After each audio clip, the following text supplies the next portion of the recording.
জেলা প্রশাসক ও রিটার্নিং কর্মকর্তার কার্যালয়ে চলছে নির্বাচনের জন্য প্রার্থীদের মনোনয়নপত্র যাচাই বাছাই কার্যক্রম। সেই খবর জানাতে বরিশাল থেকে অপূর্ব অপু এবং ময়মনসিংহ থেকে যুক্ত হচ্ছেন ওবায়দুল হক। সরাসরি প্রথমেই যাচ্ছি অপুর কাছে।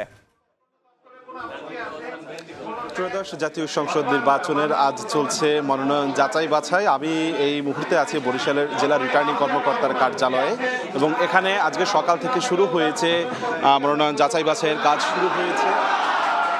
আজকে বরিশাল ৫, ৬ এবং ৪-এর মনোনয়নপত্র এখানে যাচাই বাছাই কার্যক্রম চলছে। আগামীকালকে হবে ১, ২, ৩।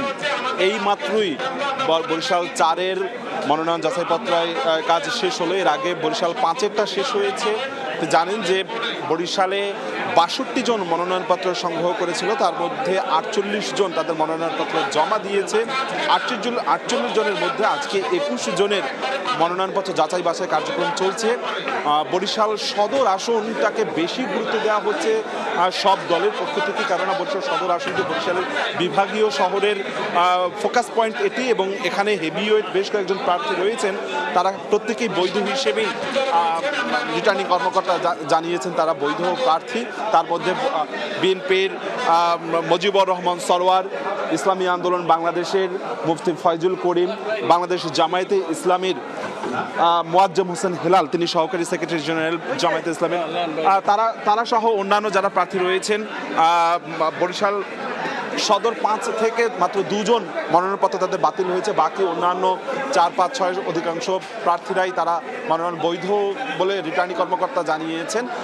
আগামীকালকে হবে ১, ২, ৩-এর মনোনয়নপত্র যাচাই বাছাই কার্যক্রম। আমরা দেশ জুড়েই মনোনয়ন যাচাই বাছাইয়ের কাজ জানার চেষ্টা করব। এই মুহূর্তে ময়মনসিংহে রয়েছে ওবায়দুল, রয়েছে তার কাছে জানবো ময়মনসিংহের খবরাখবর। আমি এখন আছি ময়মনসিংহ জেলা কর্মকর্তার কার্যালয়ের সামনে এবং এখানে কিন্তু আজকে ময়মনসিংহ ১, ২ এবং ৩ এই ৩টি আসনের মনোনয়নপত্র যাচাই বাছাই কার্যক্রম পরিচালিত হচ্ছে। ইতিমধ্যে ময়মনসিংহ ১ এবং ২ এই দুটি আসনের যে মনোনয়ন যাচাই বাছাই কার্যক্রম সেটি কিন্তু এই শেষ হয়েছে। প্রথমে আজকে সকাল ১০টার দিকে ময়মনসিংহ ১ আসনের বাউরা হালুয়াঘাট আসনে যে মনোনয়ন সেই যাচাই বাছাই কার্যক্রম শেষ হয়। সেখানে মূলত ৯ জন প্রার্থীর মনোনয়ন যাচাই বাছাই করা হয়।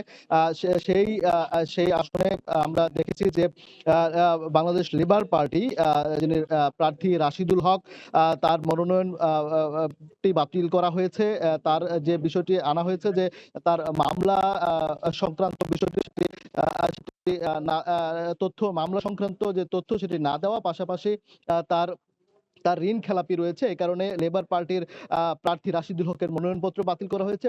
এরপর পরই ময়মনসিংহ ২ ফুলপুর তারাকান্দা আসনের মনোনয়ন যাচাই বাছাই করা হয়, যেখানে বিএনপি, জামায়াত, খেলাফত মজলিস সহ যারা প্রার্থী রয়েছে তাদের মনোনয়নপত্র বৈধ রয়েছে এবং এখানে মূলত আবু বক্কর সিদ্দিক নামের একজন স্বতন্ত্র প্রার্থী রয়েছে। তার যেটি চালানের মূল কপি না থাকা, ভোটারের ১% যে স্বাক্ষর সেটি না থাকায় মনোনয়নপত্র বাতিল করা হয়েছে এবং বিএনপির সাবেক এমপি যিনি স্বতন্ত্র প্রার্থী রয়েছেন তার মনোনয়নপত্রটি বাতিল করা হয়েছে।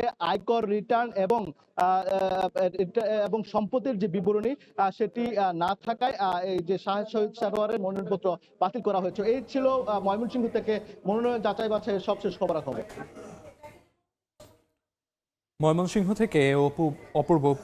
থেকে ওবায়দুল হক এবং এর আগে বরিশাল থেকে অপূর্ব অপু জানাচ্ছিলেন মনোনয়নপত্র যাচাই বাছাইয়ের সবশেষ খবরাখবর।